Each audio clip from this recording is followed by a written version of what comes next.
कैसे हैं आप लोग? ठीक, बढ़िया। चलिए, आज क्लास में आप सभी लोग का स्वागत है।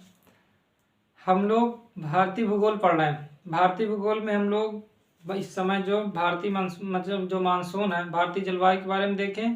भारतीय जलवायु के बाद उसी में भारतीय मानसून जो है उसके बारे में हम लोग देख रहे हैं। ठीक, मानसून में हम लोग क्या देखें? मानसून में हम लोग ये देखें कि मानसून होता क्या है। ठीक, फिर इसके बाद मानसून की उत्पत्ति में एक सबसे महत्वपूर्ण जो सिद्धांत है उसे हैली का तापीय सिद्धांत। तो हैली का तापीय सिद्धांत देखें। इसके बाद क्या देखें? हम लोग ये देखें कि अब मानसून आया, मानसून को कोई ना कोई कारक होगा जो जिस प्रकार जलवायु प्रभावित कर रहे थे उसी प्रकार मानसून को प्रभावित करेंगे। इसी प्रकार मानसून को भी देखें कि कई सारे कारक हैं जो प्रभावित करते हैं। उसमें हम लोग पूर्वी jet stream, El Nino, Indian Ocean dipole, ठीक है, southern oscillation index, Madden Julian concept, ये सब देखें। ठीक है, तो आप लोग क्या करेंगे? उनको देखेंगे। ठीक है, उसको देख लीजिएगा और फिर इसके बाद हम लोग ये देखें कि भारत में वर्षा दो ऋतुओं में होती है, एक ग्रीष्म ऋतु, एक शीत ऋतु में। जो ग्रीष्म ऋतु में वर्षा होती है वो होती है दक्षिण पश्चिम मानसून के कारण। तो दक्षिण पश्चिम मानसून के कारण जो वर्षा होती है उसके बारे में हम लोग देख चुके हैं। ठीक, आज हम लोग देखेंगे जो शीत ऋतु में। शीत ऋतु में भी होती है उत्तर पूर्वी मानसून के द्वारा, और थोड़ा मतलब ये कम वर्षा होती है। उत्तर पूर्वी मानसून केवल ये दक्षिण भारत में जाकर यहाँ कोरोमंडल तट पर वर्षा करता है। और एक होता है पश्चिमी जेट स्ट्रीम, उससे वर्षा होती है। ठीक है, जिसे पश्चिमी विक्षोभ कहते हैं, शीतोष्ण चक्रवात कहते हैं, कुछ भी कहें। ठीक है, तो उससे भी वर्षा होती है शीत ऋतु में। तो हम लोग ग्रीष्म ऋतु में जो वर्षा हो रही थी उसके बारे में हम लोग देखें कि ग्रीष्म ऋतु में क्योंकि दक्षिण पश्चिम मानसून प्रवेश करता है और फिर वो दो भागों में डिवाइड होता है, एक बंगाल की खाड़ी की शाखा, एक अरब सागर शाखा। अरब सागर शाखा यहाँ पास सबसे पहले मालाबार तट पर और इसके बाद कोंकण तट पर वर्षा करता है। उसकी जो दूसरी शाखा है वो नर्मदा एवं भ्रंश घाटी में अंदर चला जाता है और वहाँ वर्षा करता है, और यहाँ छोटा नागपुर पठार तक वर्षा करता है। ये अरब सागर शाखा। ठीक है, इसके बाद तीसरी शाखा कच्छ से प्रवेश करती है, यहाँ पास गिर और मांडव पहाड़ी पर भी वर्षा करती है, और यहाँ पास गुरी शिखर जो माउंट आबू पर मतलब अरावली क्षेत्र पर स्थित है। ठीक, अरावली पर्वत पर स्थित है, वहाँ वर्षा करते हुए ये पवन आगे बढ़ती है। ठीक है, फिर राजस्थान में कहीं टकराती नहीं तो वर्षा नहीं कर पाती है, और वो आगे बढ़ते हुए हरियाणा में जाकर किस शाखा से मिल जाती है? इसकी दूसरी शाखा से, बंगाल की खाड़ी की शाखा की एक शाखा यहाँ जाती है और दोनों यहाँ मिल जाती है, फिर यहाँ वर्षा करती है, फिर पूरा इस क्षेत्र पर वर्षा होती है। ठीक है, तो ये तीन भागों में डिवाइड होती है। ये भी दो, एक तो इधर चली जाती है शाखा, दूसरी इधर चली जाती है, तो दोनों से वर्षा होती है। तो कल हम लोग क्या देखे थे? बंगाल की खाड़ी से होने वाली वर्षा। ठीक है, तो आप लोग इससे पहले वाले वीडियो देखेंगे, उसमें बंगाल की खाड़ी की शाखा और अरब सागर शाखा जहाँ जहाँ वर्षा होती है उसके बारे में बता दिया गया। ठीक है, अब आज जो देखेंगे ग्रीष्म ऋतु हो गया। ग्रीष्म ऋतु में एक ही मतलब पवनें आती हैं, वही दो भागों में विभाजित होकर वर्षा करती है, वो है दक्षिण पश्चिम मानसून। ठीक, दक्षिण पश्चिम मानसून में मुख्य भूमिका होती है दक्षिण पूर्वी व्यापारिक पवनें। ठीक है, इसके बारे में हम लोग बात कर चुके हैं। आज हम लोग क्या चलेंगे? शीत ऋतु में देख लें वर्षा। शीत ऋतु में हम लोग पश्चिमी विक्षोभ के बारे में देखेंगे। ठीक है, पश्चिमी विक्षोभ इधर से आता है, मतलब पश्चिम से, इधर से पश्चिम से पूर्व की ओर एक जेट स्ट्रीम चलते हैं जिसे पश्चिमी जेट स्ट्रीम कहते हैं। अभी हम बात करते हैं सब। वो क्या होती है? वो वर्षा करती है। ठीक है, अपने साथ नमी लाती है। नमी मतलब शीतोष्ण चक्रवात लाती है और वो यहाँ आकर यहाँ वर्षा करती है। जम्मू कश्मीर लद्दाख वाले क्षेत्र पर, हिमाचल प्रदेश, यहाँ उत्तराखंड वाले क्षेत्र में, पश्चिमी उत्तर प्रदेश, यहाँ पंजाब हरियाणा में मतलब कम वर्षा होती है। ये अपेक्षाकृत जो दक्षिण पश्चिम मानसून आता है उससे बहुत कम होती है, लेकिन शीत ऋतु में गेहूं की फसल के लिए बहुत ही लाभदायक होती है, सेब की फसल के लिए बहुत ही लाभदायक होती है। तो इस तरह की फसलों के लिए हल्की फुहारी चाहिए और उस समय आ जाती है जो बहुत महत्वपूर्ण हो जाती है। ठीक है, तो आज हम लोग देख लें। चलिए आइए हम लोग आज क्या देखेंगे? पश्चिमी विक्षोभ या पश्चिमी जलधारा से होने वाली वर्षा। ठीक है, चलिए लिखें। आप लोग क्या डालेंगे आज? पश्चिमी जेट स्ट्रीम से होने वाली वर्षा या पश्चिमी विक्षोभ लिखिए। ठीक है, शीत ऋतु में वर्षा। ठीक है, ये शीत ऋतु में वर्षा है। ठीक है, शीत ऋतु में वर्षा। शीत ऋतु में वर्षा दो कारण होती है। सबसे पहली क्लास में बताया कि मतलब जब मानसून में वर्षा शुरू किए थे तो उसमें बताया गया था कि दो शीत ऋतु में दो वर्षा होती है। इधर उत्तर पूर्वी मानसून। उत्तर पूर्वी मानसून हम कल देखेंगे, परेशान मत रहिए। वो कैसे उत्पन्न होता है, व्यापारिक पवनें कैसे चलती हैं, यहीं से क्यों चलती हैं, उसके बारे में हम सब कल देखेंगे। ठीक, आज हम लोग देखेंगे मुख्य रूप से पश्चिमी विक्षोभ। ठीक है, या पश्चिमी विक्षोभ भी कहते हैं, क्योंकि पश्चिमी विक्षोभ बहकर आता है किसके साथ, ये पश्चिमी विक्षोभ एक प्रकार का शीतोष्ण चक्रवात है, ठीक है। शीतोष्ण, शीत उष्ण और चक्रवात। हम लोग जब हम लोग क्या देख रहे थे, पूर्वी जेट स्ट्रीम देख रहे थे। पूर्वी जेट स्ट्रीम यहाँ तिब्बत के पठार के कारण उत्पन्न होती है, ठीक है। इसके गर्म होने के कारण भी उत्पन्न होती है। कैसे उत्पन्न होती है उसके बारे में बात कर चुके हैं। यहाँ से उत्पन्न हुई वो पवन क्या होती है, ऐसे दक्षिण की तरफ एक शाखा जाती है, एक उत्तर की तरफ। तो दक्षिण वाली शाखा पूर्व की तरफ मुड़ती है, ठीक है। वो जब पूर्व की तरफ मुड़ती है, जेट स्ट्रीम हमेशा क्षोभ मंडल के ऊपरी स्तर पर बहती है, निचले स्तर पर नहीं बहती है। क्षोभ मंडल लगभग 13 किलोमीटर की ऊंचाई तक होता है, ठीक है। तो क्षोभ मंडल के ऊपरी स्तर तक मतलब 7 से 13 किलोमीटर की ऊंचाई पर बहेंगी, ठीक है। तो जब वो 7 से 13 किलोमीटर की ऊंचाई पर जब ये पवनें बहेंगी, यहाँ पास चक्रवात उत्पन्न होता है, जिसे उष्णकटिबंधीय चक्रवात कहते हैं, ठीक है। और ये पूर्वी जेट स्ट्रीम अपने साथ उष्णकटिबंधीय चक्रवात को बहाकर लाता है और वो वर्षा करा देता है इन तटों पर, ठीक है। उसी प्रकार पश्चिमी जेट स्ट्रीम है, वो क्या बहाकर लाता है, शीतोष्ण चक्रवात। और उस शीतोष्ण चक्रवात के कारण यहाँ पास वर्षा होती है, ठीक है। कोई दिक्कत तो नहीं। अभी हम इसको सब देख रहे हैं, लेकिन आपको जितना बताया गया था इसको आप देखेंगे, जब पूर्वी जेट स्ट्रीम देखेंगे वहां अच्छे से उसको समझाया गया था, तो थोड़ा सा लिंक कर पाएंगे, ठीक है। चलिए, तो पश्चिमी विक्षोभ क्या है पहले हम देख ले, थोड़ा सा 1-2 पॉइंट लिखते हैं, फिर इसके बाद बात करते हैं कि ये कैसे क्या है, फिर इसके बाद हम लोग समझा रहे हैं, ठीक है। पश्चिमी विक्षोभ एक प्रकार का शीतोष्ण चक्रवात है जो पश्चिमी जेट धारा द्वारा बहाकर लाई जाती है, ठीक है। इतना लिखेंगे, पश्चिमी विक्षोभ एक प्रकार का शीतोष्ण चक्रवात, ठीक है, चक्रवात होता है जिसे कौन बहाकर लाती है, पश्चिमी जेट स्ट्रीम बहाकर लाती है, ठीक है। पश्चिमी जेट स्ट्रीम बहाकर लाती, भारत में लाती है, ठीक है। भारत में लाती है, ठीक है। जब शीतोष्ण चक्रवात भारत में आता है तो वो पश्चिमी विक्षोभ कहलाता है, ठीक। तो पश्चिमी विक्षोभ एक प्रकार का शीतोष्ण चक्रवात है। अभी आपको दिक्कत हो रही होगी चक्रवात में कि ये चक्रवात क्या है। चक्रवात के बारे में हम लोग तो एक अलग टॉपिक है, ठीक है। और एक जेट स्ट्रीम आपको थोड़ा सा दिक्कत कर रही होगी कि ये जेट स्ट्रीम क्या है, ठीक है। तो इसके बारे में देखते हैं। पश्चिमी विक्षोभ तो समझ में आ ही जाएगा। पश्चिमी विक्षोभ एक प्रकार का शीतोष्ण चक्रवात होता है जिसे पश्चिमी जेट स्ट्रीम बहाकर भारत में लाती है। पश्चिमी विक्षोभ जब चक्रवात और स्ट्रीम द्वारा निर्भर, मतलब इन पर निर्भर है, तो इसका मतलब अगर हम चक्रवात और स्ट्रीम को समझ ले, मतलब शीतोष्ण चक्रवात और ये पश्चिमी जेट स्ट्रीम समझ लिए, तो पश्चिमी विक्षोभ तो समझ में आ ही जाएगा, ठीक है। इतना लिख लिए। अब हम थोड़ा समझाते हैं चित्र बनाकर, तो फिर आगे बात करते हैं, ठीक है। इतना लिख लीजिएगा, ठीक। अब देखिए, इससे पहले वाले जो पूर्वी जेट स्ट्रीम वाला है वो वीडियो देखिएगा तो हम थोड़ा स्पष्ट हो जाएगा। थोड़ा हम एक बात करते हैं। सबसे पहले हम लोग क्या करते हैं, हम लोग थोड़ा जेट स्ट्रीम के बारे में देखते हैं कि जेट स्ट्रीम वास्तव में है क्या, ठीक। जेट स्ट्रीम, ठीक है, मान लेते हैं क्या 0 डिग्री, ठीक।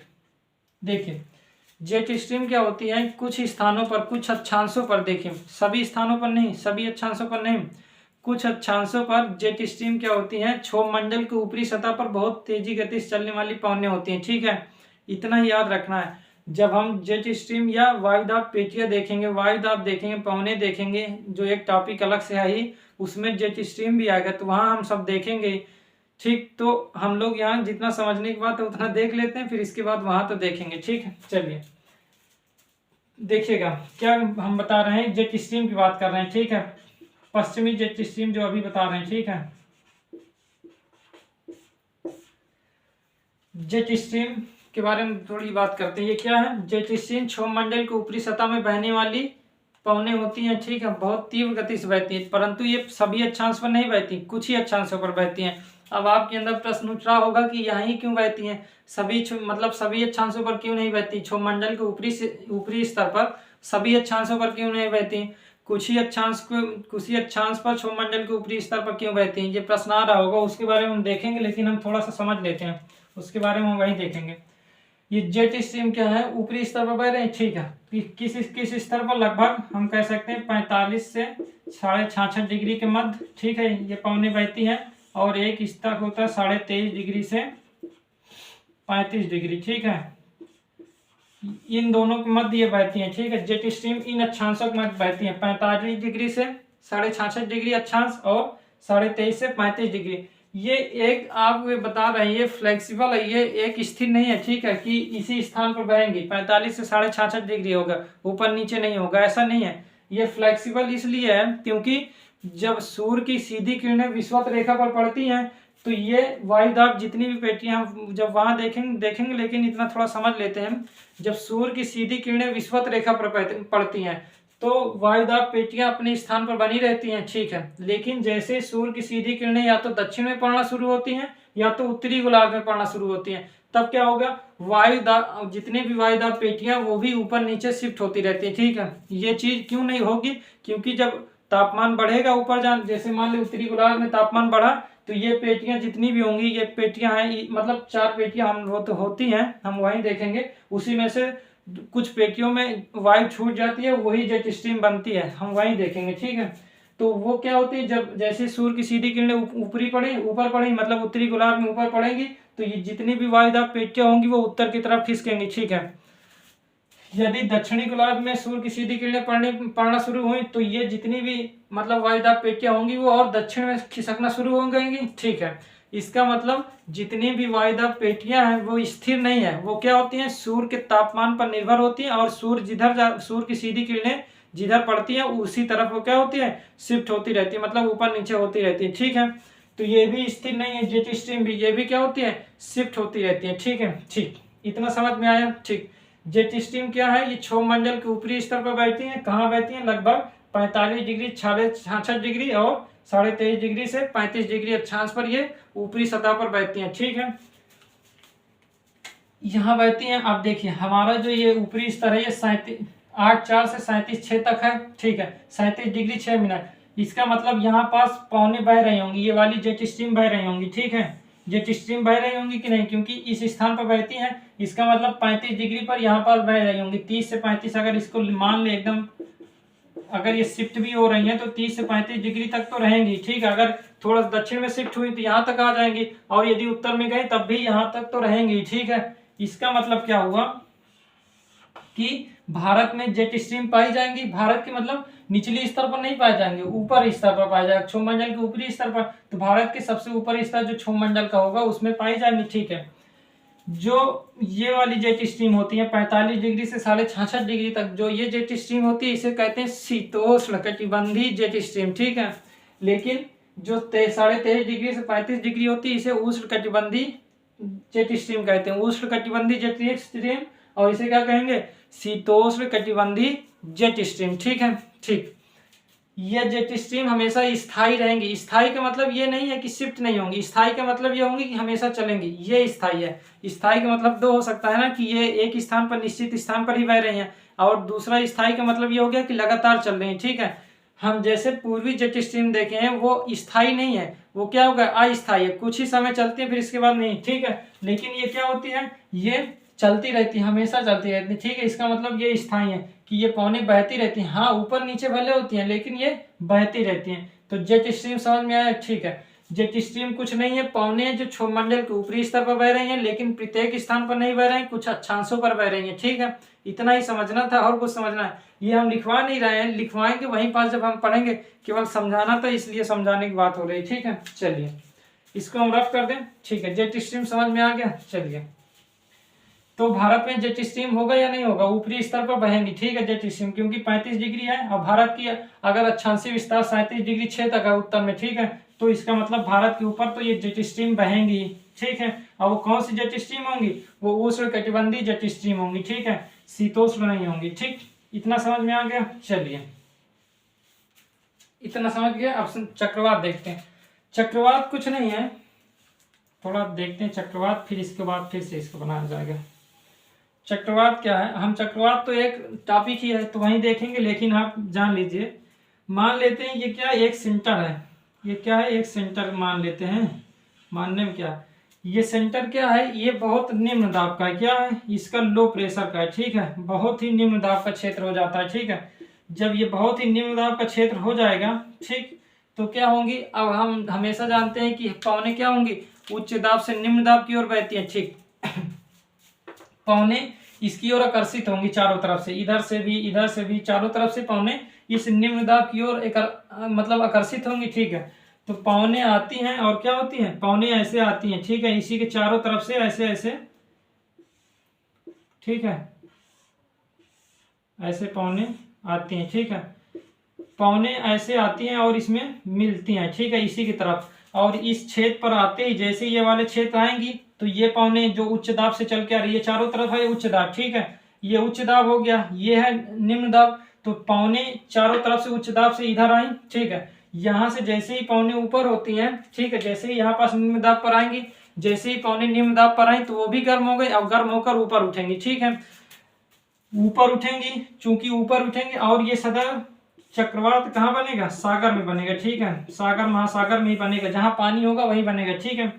तो ये पवनें क्या होंगी, अब गर्म हो गई उठेंगी, चूंकि ये चीज जो चक्रवात होता है वो सागर में बनता है, इसका मतलब क्या हुआ कि ये जो गर्म पवनें वो अपने साथ क्या लेंगी, नमी लेंगी, ठीक है, नमी लेकर ऊपर जाएंगे, और जैसे ही नमी लेकर ऊपर जाती हैं तो बहुत वर्षा करती हैं। आप लोग जानते हैं जब चक्रवात आता है तो बहुत बारिश होती है, उसका कारण ये है कि इन पवनों की क्षमता बहुत होती है आर्द्रता ग्रहण करने की, और जैसे ये बहुत ज्यादा आर्द्रता ग्रहण करती हैं और ग्रहण करके ऊपर बढ़ती हैं तो ऊपर जाती हैं, पवनें ठंडी होती हैं, और जैसे ही ठंडी होती हैं वैसे ही वर्षा कर देती हैं, ठीक है, ठीक। तो ये पवनें क्या हुई, चारों तरफ से आकर ऊपर उठती हैं। अब आप देख रहे होंगे कि ये चक्करदार क्यों है, चक्करदार कोरियोलिस बल के कारण होता है। हम लोग बता चुके हैं कि पवनों को जो मुख्य रूप से मोड़ता है वो कोरियोलिस बल है, उत्तरी गोलार्ध में अपनी दाहिनी तरफ और दक्षिणी गोलार्ध में अपनी बाईं तरफ। कल भी बताया गया था, इससे पहले ही बताया गया था, जब हम वहां पास वायदा पेटियां देखेंगे तो वहां पास तो देखेंगे, ठीक है, ठीक। तो ये जो चक्करदार आप देख रहे हैं कि ये चक्करदार क्यों पौने बनाई गई, इसका कारण ये है कि कोरियोलिस बल इन पौनों को घुमा रहा है, ठीक है, और घूमते हुए ये पौने ऊपर जाती हैं। आप लोग देखेंगे ना चक्करदार पौने घूमती हैं चक्रवात में और ऊपर जाकर फिर वर्षा करती हैं, और ये आगे बहता है। तो जब ये चक्रवात बन जाता है, कहाँ बनता है, अभी हम लोग देखते हैं कि शीतोष्ण चक्रवात भूमध्य सागर में बन जाता है, ठीक है, कहाँ बनता है, भूमध्य सागर में। भूमध्य सागर कहाँ है, अभी हम लोग देख लेते हैं, ठीक है। भूमध्य सागर में जब ये चक्रवात बनता है तो सुनिएगा, भूमध्य सागर में ये चक्रवात बन गया है।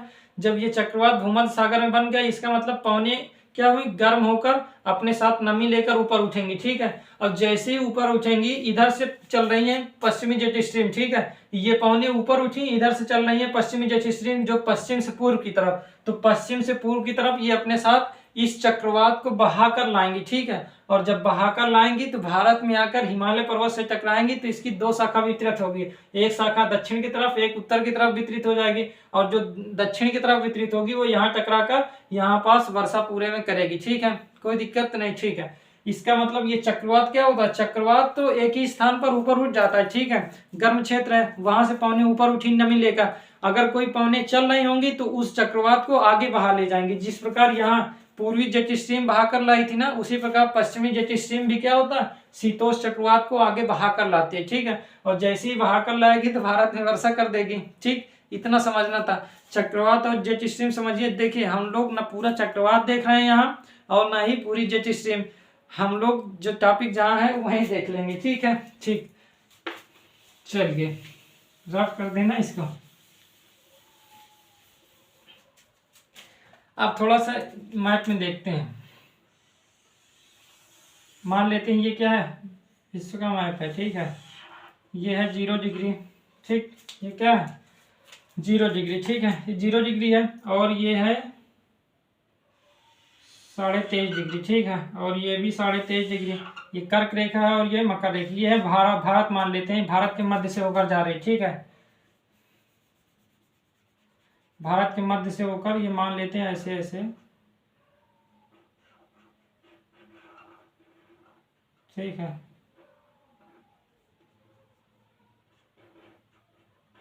इसमें इतना अच्छे से बनेगा नहीं, लेकिन हम मान लेते हैं कि ऐसे ऐसे कुछ भी मान लीजिए, ऐसे मान लेते हैं, ठीक है। ये बन गया, ठीक है। इधर है भूमध्य सागर, कहाँ है भूमध्य सागर, ठीक है। भूमध्य सागर क्या होता है, अफ्रीका और यूरोप को बांटता है, ठीक है। भूमध्य सागर भी है, यूराल पर्वत है, काला सागर, कैस्पियन सागर, ये सब मिलकर बांटते हैं, लेकिन एक उसमें कारक भी है भूमध्य सागर, ठीक। ये भूमध्य सागर पर क्या होती है, शीत ऋतु में भूमध्य सागर गर्म हो जाता है। क्यों गर्म होता है, अब आप कहेंगे शीत ऋतु में क्यों गर्म होता है, गर्म होना चाहिए ग्रीष्म ऋतु में, क्योंकि ग्रीष्म ऋतु में ये गर्म होता है। देखिए यहाँ भी तो शीत ऋतु जब आने वाला होता है तभी चक्रवात बनता है। कारण ये है कि सागर लेट से गर्म होता है, ठीक है, देर से गर्म होता है और देर से ठंडा होता है, ठीक है। क्यों देर से ठंडा होता है, देर से गर्म होता है, इससे बताया गया था कि जब यहाँ पास सूर्य की किरणें पड़ती हैं, ठीक है, जैसे मान लेते स्थल पर सूर्य की किरणें पड़ी तो उस स्थान को गर्म कर दी, उसके ऊपरी स्थान को, ठीक है, ज्यादा नीचे जाना नहीं पड़ा, ठीक है, इस कारण से वो क्षेत्र जल्दी गर्म हो गया। लेकिन जब सूर्य की किरणें समुद्र पर पड़ती हैं तो वो क्या होती हैं, सूर्य की किरणें नीचे तक जाती है, लगभग 400-500 मीटर के नीचे गहराई तक जाती है। इसका मतलब वो जो जितनी ऊर्जा मिली थी उसको केवल छोटे से क्षेत्रफल में नहीं गर्म करना, थोड़ा सा क्षेत्रफल में तो नहीं गर्म करना, इसकी गहराई तक गर्म करना पड़ता है, ठीक है। लेकिन यहाँ ऐसी स्थिति नहीं होती, अगर इस क्षेत्र को गर्म करना है तो केवल इतना ही क्षेत्र, गहराई तक तो गर्म नहीं करना। लेकिन जब यहाँ सूर्य की किरणें पानी में पड़ती है, जल में पड़ती है, तो सूर्य की किरणें नीचे तक जाती हैं। इसका मतलब गहराई, ये क्षेत्रफल ऊपर तो कम दिखता है लेकिन इसकी गहराई देखेंगे तो काफी है। इस कारण सूर्य की किरणें इसको गर्म करने में, जल को गर्म करने में ज्यादा समय लगाती है, ठीक है। इस कारणवश ग्रीष्म ऋतु में तो ये गर्म हो जाता है, लेकिन शीत ऋतु आते आते क्या होता है, सागर गर्म होता है, शीत ऋतु में गर्म हो जाता है, ठीक है, ठीक। तो अब ये बताइए, शीत ऋतु में ये गर्म हो गया, ठीक। जब शीत ऋतु में गर्म होगा तो ये निम्न दाब का क्षेत्र बनेगा, गर्म होकर पवनें क्या होंगी, ऊपर उठेंगी या नहीं उठेंगी, ठीक है। क्यों उठेंगी, गर्म होकर पवनें ऊपर उठती हैं क्योंकि पवनें ठंडी होती हैं, गर्म होती हैं, पर जैसे ही गर्म हुई वैसे ही ठंडी हुई, ठंडी होकर जैसे ही गर्म होती हैं वैसे ही क्या होती है, पवनें हल्की हो जाती हैं और हल्की होकर पवनें ऊपर उठ जाती हैं, ठीक है। यहाँ जैसे ही पवनें हैं, पवनें जब सागर गर्म हुआ तो पवनें भी गर्म हो गए, पवन गर्म हुई तो अपने साथ नमी लेकर और ऊपर उठ गए।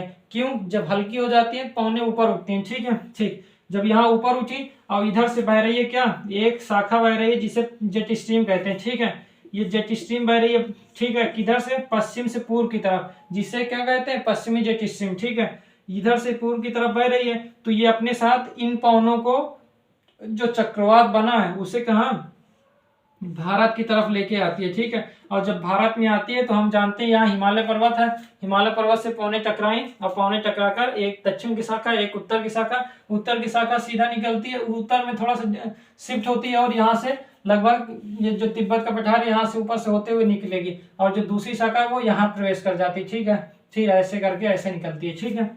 तो इसकी जो दो शाखा में वितरित होकर एक शाखा क्या होती है, भारत में आकर खूब वर्षा करती है, कोई दिक्कत तो नहीं। फरवरी में लगभग ये 25 डिग्री की, 23.5 डिग्री की रेखा यहाँ है ना, 25 डिग्री के आसपास यहाँ तक आ जाती है, ठीक है। ये जो पश्चिमी जेट स्ट्रीम है वो लगभग 25 डिग्री अक्षांश पर आ जाता है, ठीक है। फरवरी की बात कर रहे हैं, ठीक है, फरवरी तक वो लगभग इस स्थान पर बहता रहता है, ठीक। तो इस स्थान पर वर्षा करता है, ठीक है, क्योंकि अपने साथ क्या बहा कर लाया, शीतोष्ण चक्रवात बहा कर लाया, ठीक। कोई दिक्कत नहीं, समझ में आया। चलिए अब लिखें, ठीक, इतना समझाना था, ठीक है, इसीलिए ये बताया गया। तो आप लोग समझ गए होंगे, नहीं समझ में आया तो दोबारा देख लीजिए, आप तो पढ़ा हुआ है ना वीडियो। चलिए एक पॉइंट लिख लिए थे, अब दूसरा पॉइंट लिखे, ठीक है। पहला पॉइंट क्या लिखा है, तो पश्चिमी विक्षोभ एक प्रकार का शीतोष्ण चक्रवात है जो किसके द्वारा बहाकर लाई थी, पश्चिमी जेट स्ट्रीम के द्वारा बहाकर लाई जाती है, ठीक है। पश्चिमी जेट स्ट्रीम, पश्चिमी जेट स्ट्रीम पश्चिम से पूर्व की तरफ क्षोभ मंडल के ऊपरी सतह पर बहने वाली तीव्र पवनें होती हैं, ठीक है, तीव्र पवनें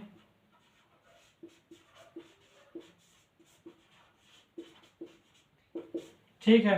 क्षोभ मंडल 13 किलोमीटर की ऊंचाई तक है, ठीक है। आप लोग जानते हैं कि वायुमंडल का जो निचला स्तर है, निचला जो मंडल है उसे क्या कहते हैं, क्षोभ मंडल, ठीक है। तो 13 किलोमीटर है। तो पश्चिमी जेट स्ट्रीम पश्चिम से पूर्व की ओर, पूर्व की तरफ क्षोभ मंडल की ऊपरी सतह पर बहने वाली तीव्र पवनें होती हैं, ठीक है। समझ गए कि जो पश्चिम से पूर्व की ओर बहेंगी, पश्चिम से पूर्व की तरफ बहेंगी, पश्चिम से। ये मानसून रफ करें क्या, थोड़ा सा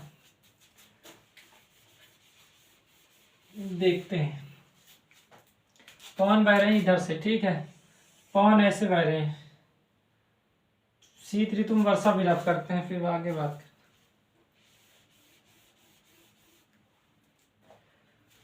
पवन क्या हो रहे हैं, ऐसे बह रहे हैं, ठीक है। ये क्या है, जेट स्ट्रीम। ये क्या हो रहे हैं, ऊपर बह रहे हैं। कहाँ बह रहे हैं, ऊपर, क्षोभ मंडल के ऊपर स्तर पर, ठीक है। क्षोभ मंडल 13 किलोमीटर होता, तो ये लगभग क्या हो गया, कहाँ गई, ये है तो 7 से 13 किलोमीटर की ऊंचाई तक ये बहती है, ठीक है। क्षोभ मंडल के निचले स्तर पर नहीं बहती, क्षोभ मंडल के ऊपरी स्तर पर बहती है, ठीक है। तो जैसे ही ऊपरी स्तर पर बहेंगी, ये क्या बहा कर लाई हैं अपने साथ, शीतोष्ण चक्रवात, ठीक है। शीतोष्ण चक्रवात बहा कर लाई हैं, वो यहाँ टकराएंगे और टकरा कर क्या होंगी, यहाँ पास वर्षा करेंगी, ठीक है। मतलब अब आप जानते हैं पवन जब टकराती हैं तो ऊपर भी उठती हैं, वहां वर्षा करती हैं, और टकरा कर विभाजित भी होती हैं, ठीक है। कल यहाँ पास देखे थे जब अराकान नियम से संबंधित बातें, ठीक है। इतना लिख लिया, ठीक है। आप क्या लिखेंगे, आप लिखेंगे जो शीतोष्ण चक्रवात आता है उसमें बहुत नमी होती है, ठीक है। तीसरा पॉइंट, पश्चिमी जेट स्ट्रीम जो शीतोष्ण चक्रवात को बहाकर अपने साथ लाता है, उसमें क्या होती है, बहुत नमी होती है, ठीक है। उसमें बहुत नमी होती है, ठीक है। ये नमी वर्षा के रूप में भारत में प्राप्त होती है। ये नमी वर्षा के रूप में भारत में प्राप्त होती है, ठीक है। इतना लिख लीजिए, भारत में वर्षा के रूप में, ये नमी भारत में वर्षा के रूप में प्राप्त होती है, ठीक है, प्राप्त होती है, ठीक। तो पश्चिमी जेट स्ट्रीम जो शीतोष्ण चक्रवात बहाकर लाया, अब आप बताइए इसमें नमी क्यों नहीं होगी, क्योंकि भूमध्य सागर से क्यों नहीं होगी, होगी जरूर ना, क्योंकि शीतोष्ण चक्रवात भूमध्य सागर के ऊपर क्या हो गया, नमी लेकर तो ऊपर उठा ही है। अब जब नमी लेकर ऊपर उठा, उसे पवन आगे बहाकर लाए और यहाँ पास वर्षा हो गई, ठीक। तो इतना समझ में आया, इसीलिए समझाया गया। तो पहले समझा दिया गया, फिर आप लिखवा रहे हैं, ठीक है। पश्चिमी जेट स्ट्रीम जो शीतोष्ण चक्रवात को बहाकर अपने साथ लाता है, उसमें बहुत नमी होती है। ये नमी वर्षा के रूप में भारत में प्राप्त, मतलब क्या होती है, भारत में प्राप्त होती है, ठीक है। कोई दिक्कत तो नहीं, आगे चलें, ठीक, लिख लीजिएगा। हाँ, चलिए,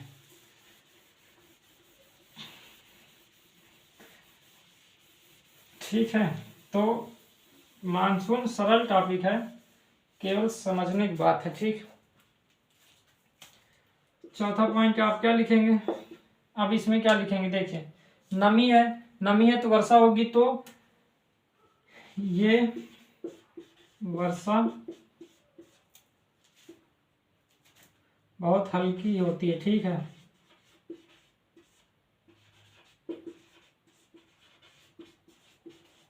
होती है, जिससे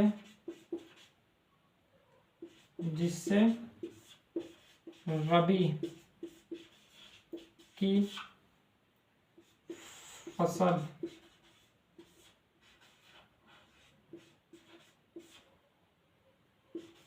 बहुत लाभ पहुंचाती है, ठीक है।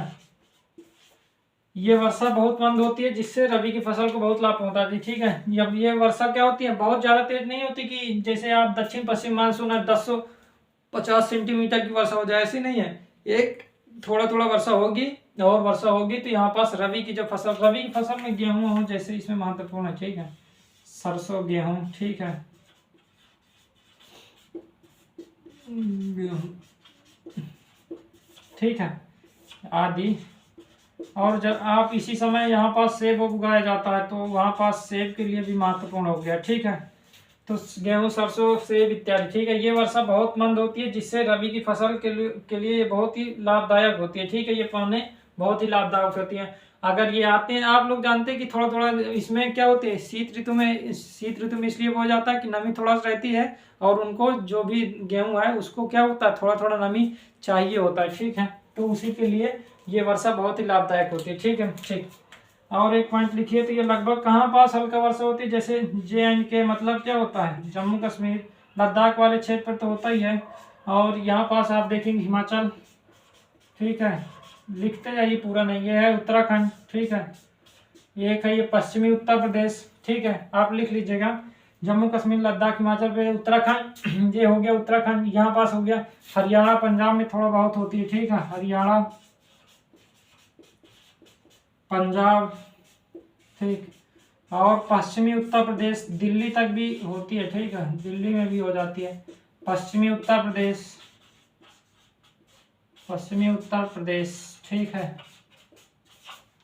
पश्चिमी ऊपर प्रदेश नहीं, उत्तर प्रदेश। ठीक है ठीक, तो ये वर्षा बहुत मंद होती है जिससे रबी की फसल के लिए लाभदायक होती है। जैसे ये कहाँ होती है, जम्मू कश्मीर, लद्दाख, हिमाचल, उत्तराखंड, हरियाणा, पंजाब, दिल्ली, पश्चिमी उत्तर प्रदेश। ठीक है, यहाँ तक होती है, पश्चिमी उत्तर प्रदेश वाले क्षेत्र पर यहाँ तक वर्षा होती है। तो इसके लिए मतलब रबी की फसल के लिए बहुत ही लाभदायक होती है। ठीक है, आप देखेंगे कि कभी कभी हो जाती है ना शीत ऋतु में वर्षा, कभी कभी इधर भी हो जाती है, कभी मतलब बहुत जन्मों बाद होती है। ठीक है, लेकिन होती है तो कोई दिक्कत तो नहीं। ठीक, तो ये था पश्चिमी विक्षोभ। पश्चिमी विक्षोभ कहाँ से आया है, कैसे हुआ, ठीक है, सब समझ में आ गया एकदम बढ़िया से। ठीक, कल हम लोग क्या देखेंगे, कल हम लोग देखेंगे जो ये उत्तर पूर्वी मानसून से यहाँ कोरोमंडल तट पर वर्षा होती है, और फिर मानसून विच्छेद भी देख लेंगे, उसी के साथ कंप्लीट हो जाएगा। ठीक है, तो कैसा लगा आप लोग बताएंगे ना, ठीक है, बता दीजिएगा। और हम लोग मिलेंगे कल।